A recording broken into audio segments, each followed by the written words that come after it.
1. La estrategia de la distracción.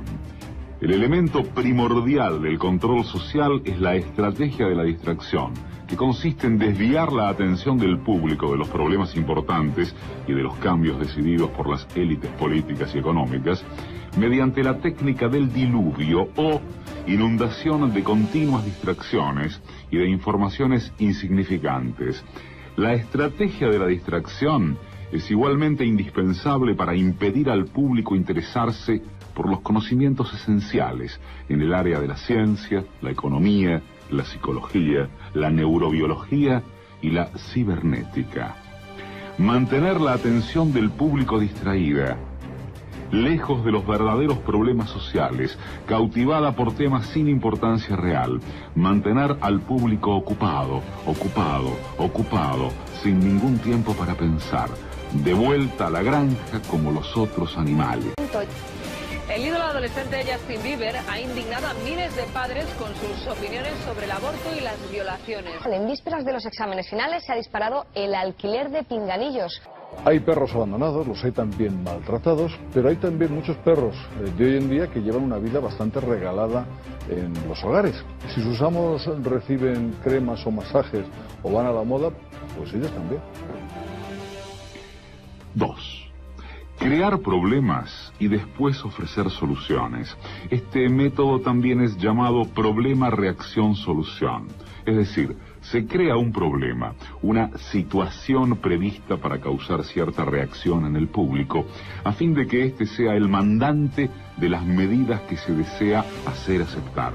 Por ejemplo, dejar que se desenvuelva o se intensifique la violencia urbana, u organizar atentados sangrientos a fin de que el público sea el demandante de leyes de seguridad y políticas en perjuicio de la libertad. O también crear una crisis económica para hacer aceptar como un mal necesario el retroceso de los derechos sociales y el desmantelamiento de los servicios públicos. Empezamos con 8 casos, posibles casos, no siquiera casos confirmados, ahora ya son 10, porque se han incorporado 2 en las últimas horas y probablemente cuando termine el programa o dentro de un ratito hay alguno más, a lo mejor. Casi seguro que cuando terminemos habrá 12. Las primeras dosis de la vacuna contra la gripe A ya están en España y la ministra de Sanidad, Trinidad Jiménez, prevé que comiencen a administrarse en la primera quincena de noviembre. 3. La estrategia de la gradualidad. Para hacer que se acepte una medida inaceptable, basta aplicarla gradualmente, a cuentagotas, por años consecutivos. Es de esa manera que condiciones socioeconómicas radicalmente nuevas, neoliberalismo, fueron impuestas durante las décadas de 1980 y 1990. Estado mínimo, privatizaciones, precariedad, flexibilidad, desempleo en masa, salarios que ya no aseguran ingresos decentes, tantos cambios que hubieran provocado una revolución si hubiesen sido aplicados de una sola vez. Quiero anunciarle que el Gobierno aprobará la reforma laboral el próximo día 16, miércoles, en Consejo de Ministros. Se produzca un acuerdo o no se produzca un acuerdo. El Gobierno no contempla, después de las medidas adoptadas de reducción del déficit y consolidación fiscal, dentro de las que incluyo el techo de gasto para el presupuesto del año 2011, nuevas medidas. En los últimos 4 años ha habido 3 millones de despidos en España y por eso es necesario una reforma laboral en nuestro país. El camino está trazado y cabe confiar en que el Gobierno que salga de las urnas a finales de año, sea del signo que sea, continúe transitándolo en esa dirección. 4. La estrategia de diferir. Otra manera de hacer aceptar una decisión impopular es la de presentarla como dolorosa y necesaria, obteniendo la aceptación pública, en el momento, para una aplicación futura. Es más fácil aceptar un sacrificio futuro que un sacrificio inmediato. Primero, porque el esfuerzo no es empleado inmediatamente. Luego, porque el público, la masa, tiene siempre la tendencia a esperar ingenuamente que todo irá a mejorar mañana y que el sacrificio exigido podrá ser evitado. Esto da más tiempo al público para acostumbrarse a la idea del cambio y de aceptarla con resignación cuando llegue el momento. La reforma laboral es una reforma necesaria. La única manera de poner a salvo los elementos básicos del servicio público de la educación. Y por eso es necesario una reforma laboral en nuestro país. Bien, la reforma laboral pues era necesaria y ha sido un paso en la buena dirección. 5. Dirigirse al público como criaturas de poca edad.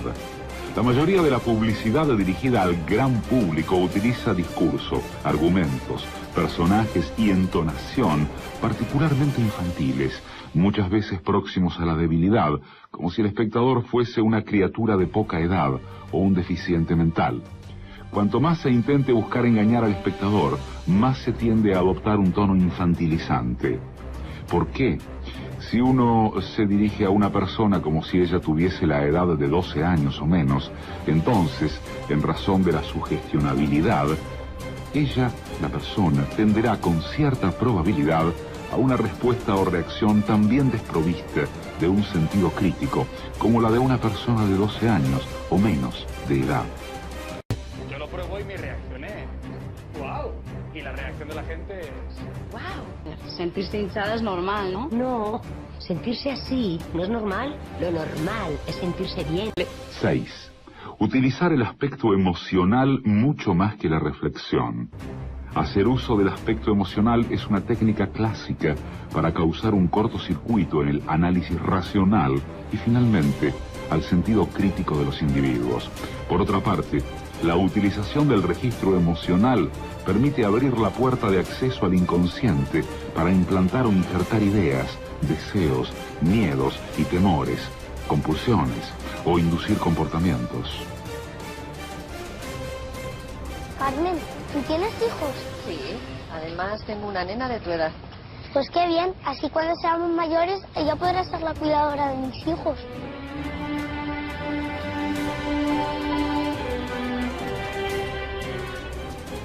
Pasa de mí, no le interesan mis problemas. Está todo el día hablando de cosas que solo le importan a él. Me ha fallado. Le he pillado mintiéndome. ¿Y qué vas a hacer? No tengo ningún motivo para creer en él. No volveré a votar a Zapatero. 7. Mantener al público en la ignorancia y la mediocridad. Hacer que el público sea incapaz de comprender las tecnologías y los métodos utilizados para su control y su esclavitud. La calidad de la educación dada a las clases sociales inferiores debe ser la más pobre y mediocre posible, de forma que la distancia de la ignorancia que planea entre las clases inferiores y las clases sociales superiores sea y permanezca imposible de alcanzar para las clases inferiores. La educación, otro de los pilares del estado de bienestar, tampoco escapa a los recortes presupuestarios. Ello se traduce en un aumento del número de alumnos por clase de un 20% y un incremento de las tasas universitarias de un 50%. Porque la definición exacta del neolítico no me la sé. ¿Aproximada? Pues, no, bueno, cállate, mira. La mama, edad media. Sí. La edad media es hasta que los seres humanos hacen la escritura. ¿O no? ¿Ahora qué? Total, les voy a seguir explicando. En la Edad Media hay como tres partes. Cállate. Paleolítico, neolítico. ¿En la Edad Media? O en la Edad Moderna. A ver, la del 5. 5 por 1, 5, 5 por 2, 10, 5 por 3, 15, 5 por 4, 20, 5 por 5, 25, 5 por 6, 30, 5 por 7, 35, 5 por 8, 40, 5 por 9, 45, 5 por 10, 50. 8. Estimular al público a ser complaciente con la mediocridad. Promover al público a creer que es moda el hecho de ser estúpido, vulgar e inculto. Pues 9 por 8, espérate. 9 por 8. A ver, si 9 por 9 es 81 y le quito 9, 79. ¿A mí? ¿Eh? ¿De qué me conoces, pedazo puto? ¿Está la cámara? ¡Pedazo puta, da la cara! ¿Dónde está? Mentirosa, tengo el coño, o la polla, me da igual. Métete a la igual el coño y la bota el coño con bacalao. ¡Anda la mierda, marrana! 9. Reforzar la autoculpabilidad. Hacer creer al individuo que es solamente él el culpable por su propia desgracia, por causa de la insuficiencia de su inteligencia, de sus capacidades o de sus esfuerzos. Así, en lugar de rebelarse contra el sistema económico, el individuo se autodesvalida y se culpa, lo cual genera un estado depresivo, uno de cuyos efectos es la inhibición de su acción. Y sin acción, no hay revolución. Y en La Razón. Hemos comprado a crédito segundas viviendas, televisiones de plasma, viajes al Caribe, y eso no es razonable. Pero este argumento no es nuevo en el PP. Parece que tienen fijación con los que compran plasmas. Segunda vez que salen a relucir en una semana. Y que hay casos de las familias que efectivamente estaban en situaciones de necesidad y que a lo mejor luego se compraban una televisión de plasma. Esta diputada valenciana hablaba de parados en lugar de, por ejemplo, cargar contra los bancos. Lo mismo el gobierno de Rajoy, que prefiere pasarle la culpa a los ciudadanos, los que según la oposición son las víctimas y no los causantes. No es verdad que había unas relaciones de libertad absolutas. Y no es verdad que la responsable es la gente de ir a meterse en aquellos créditos. Le metieron los créditos por los ojos. Y los bancos se desentienden del asunto. Parece que la crisis no va con ellos. La crisis económica no está provocada por el sistema bancario. Y 10.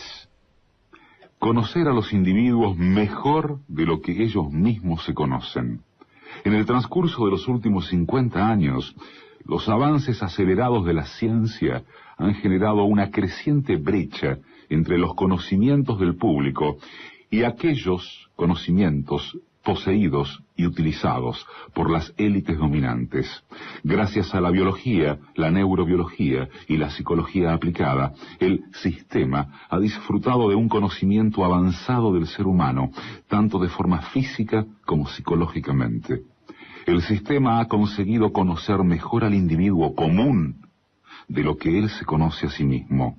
Esto significa que, en la mayoría de los casos, el sistema ejerce un control mayor y un gran poder sobre los individuos, mayor que el de los individuos sobre sí mismos.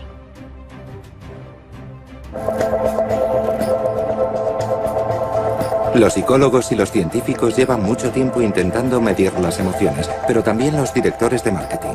Y la comprensión de aquello que nos mueve interiormente, lo que motiva nuestras elecciones, es lo que las compañías de neuromarketing nos están ofreciendo cada vez más.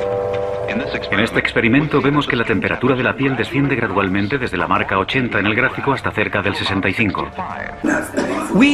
Observamos las ondas cerebrales y tenemos 64 sensores. Cada uno de los sensores monitoriza el cerebro 2000 veces por segundo. De modo que en un segundo obtenemos 128.000 puntos de referencia. Imagínese lo que obtenemos en 30 segundos, lo que obtenemos en un minuto. Miles de millones de puntos de referencia, ¿verdad? Con esto medimos 3 parámetros, solo 3 parámetros, con enorme precisión. Medimos sus ondas cerebrales en respuesta a un anuncio de 60 segundos. De ahí hemos tomado 3 componentes, que son atención, emoción y memoria. Y a partir de ahí podemos deducir una puntuación total de efectividad, que adjudicamos al anuncio que acabamos de ver. Como puede ver en el gráfico detrás de mí, cada uno tiene su propia puntuación individual, pero si combinamos los 3 obtenemos una puntuación de efectividad. La puntuación total es muy buena. Entre los 3 componentes tenemos atención, que es muy alta. La atención es el más fácil de capturar, por eso es siempre alta. Pero el perfil emocional sube y baja constantemente, y eso es lo que nos interesa. Si una persona muestra una emoción muy alta, puede producirse agotamiento, se cansa del anuncio enseguida. Por tanto, que suba y baje es muy bueno. La memoria es el componente más difícil de capturar. Si lo consigue, se trata de un buen anuncio, porque la memoria se mantiene muy alta desde el principio.